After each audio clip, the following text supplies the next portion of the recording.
우불원과 이지영, 그리고 장애인 소년과 스님이 살고 있던 작은 암자였다.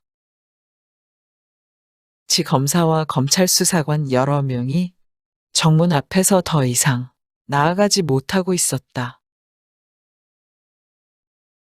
그들 앞에는 야간 집행을 문 앞에서 막고 있는 스님이 보였다.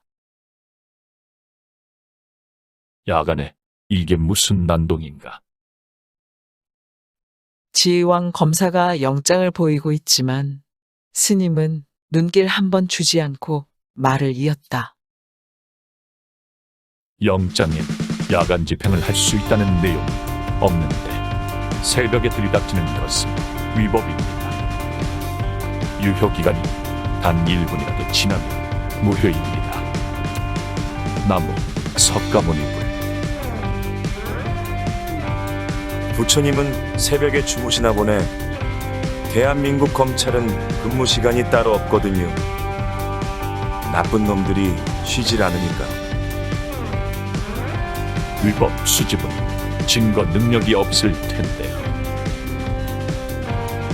그건 법정에서 판단할 거고 우리는 보고 잽싸게 돌려드릴게요. 얘들아, 압수 목록 작성해서 스님께 드려. 법을 잘 아시니까 법대로 해드려.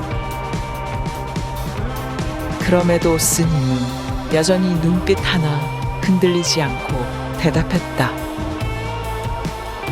우리는 피의자가 아닙니다.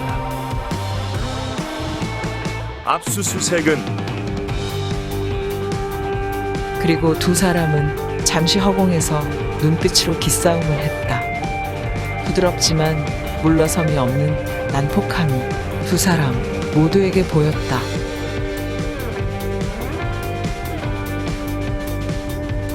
그러다 지검사가 방글방글 웃으며 두 손으로 공손히 영장을 내밀고 말했다.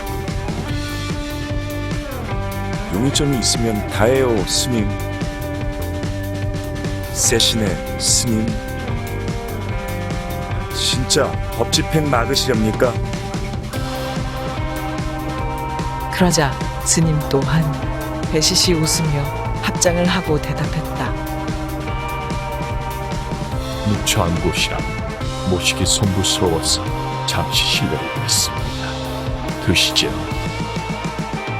단 부처님들이 여러분들을 받아들일 수 있기에 죄 짓지 않은 분들만 들어오시지요. 그 말에 지휘왕 검사의 표정이 굳어졌다. 스님은 여전히 미소를 짓고 합장하고 있었다. 무죄인 사람만 들어가란다. 다들 머뭇거릴 때 뒤에서 대기하던 최 기자가 단 한 번의 망설임도 없이 안으로 들어가 버렸다. 그리고 지검사가 뒤따라 들어가며 들뜬 목소리로 말했다. 어쩐지 처음 볼 때부터 당당하더라.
잠시 후 검찰 수사관들이 수색을 진행할 때 최 기자가 지검사에게 다가와 물었다. 영장에 수사권 발동과 지휘까지 어떻게 한 거예요? 나를 찾아왔을 때는 그 이유도 알고 있는 줄 알았는데 그리고 지검사는 자신의 머리를 손가락으로 툭툭 치며 말했다. 이 속에 기록된 게 법 위에 있을지도 모르지.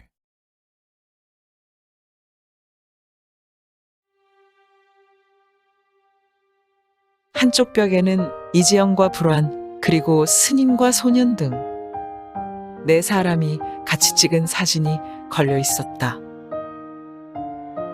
지검사와 최 기자는 그 사진을 유심히 바라보았다. 그 밑으로는 탁자 위에 피해자 이지영의 유골함이 보였다. 그 주변으로 소녀들이 좋아하는 액세서리들이 놓여져 있었다. 그 중에는 바짝 마른 푸른색 장미가 가장 눈에 띄었다. 최 기자는 그들의 슬픔과 분노가 전달되어 오는 듯 잠시 눈을 감고 고개를 숙였다. 잠시 후 최 기자는 무릎을 꿇고 앉아 유골함에 손을 대려다 문득 멈추었다. 그리고 창문 쪽으로 시선을 옮긴 뒤 혼잣말인지 아니면 지검사에게 하는 말인지 알 수 없는 말투로 말했다. 아침에 햇살이 들어오는 위치네요. 그런데 유골함이 2개예요.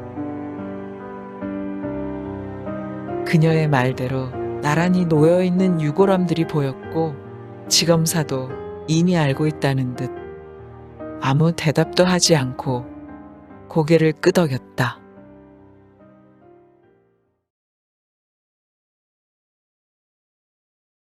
화장실을 나온 최 기자에게 전화가 걸려왔고 그녀는 중요한 전화인 듯 복도에서 전화를 받고 있었다.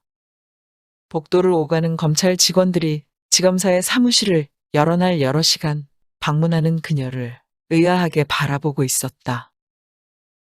그런 시선을 무시한 채 그녀는 전화를 끊고 사무실로 급하게 들어갔다. 격투기 전문 취재기자한테 다시 연락 왔어요. 한쪽 다리와 한쪽 팔로 사람의 목을 졸라 살해 가능한 방법이 절권도라는 무술에서 가능하다는 것 같아요.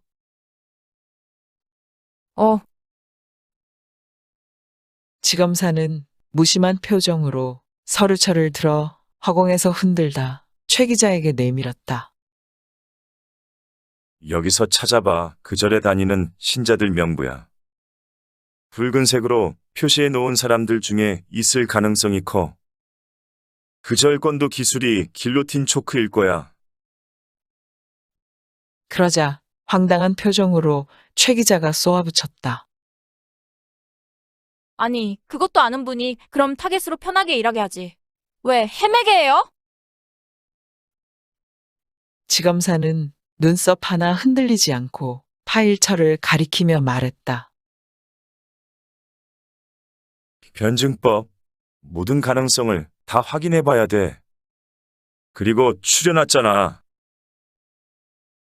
잠시 고개를 흔들던 최 기자는 지검사가 내미는 파일철을 감정적으로 낚아챘다.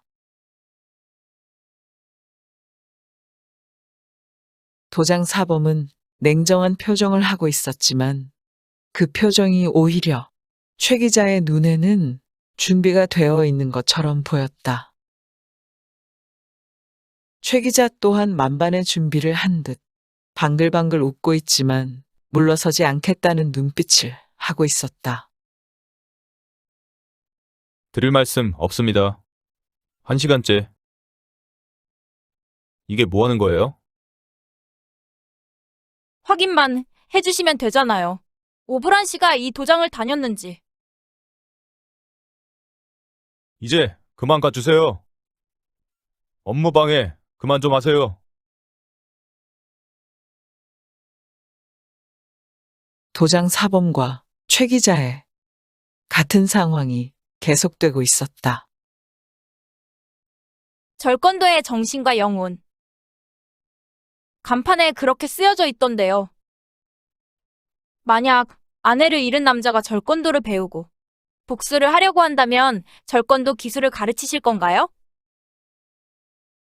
도장사범은 시선을 돌린 채로 입을 다물고 있었다.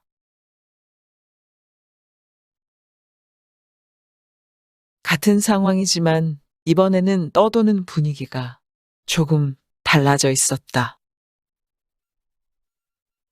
만약 성매매 집단에 납치된 아내가 구출된 후에 트라우마로 고통받다. 병원에서 투신 자살한다면 그래서 남편이 성매매 집단에 보복 행위를 하려고 무술을 익혀야 한다면 브루스리 이소룡은 그 남편을 어떻게 가르칠까요? 도장사범이 똑바로 최 기자를 바라보는데 슬픔과 분노가 눈빛에 차올라왔다.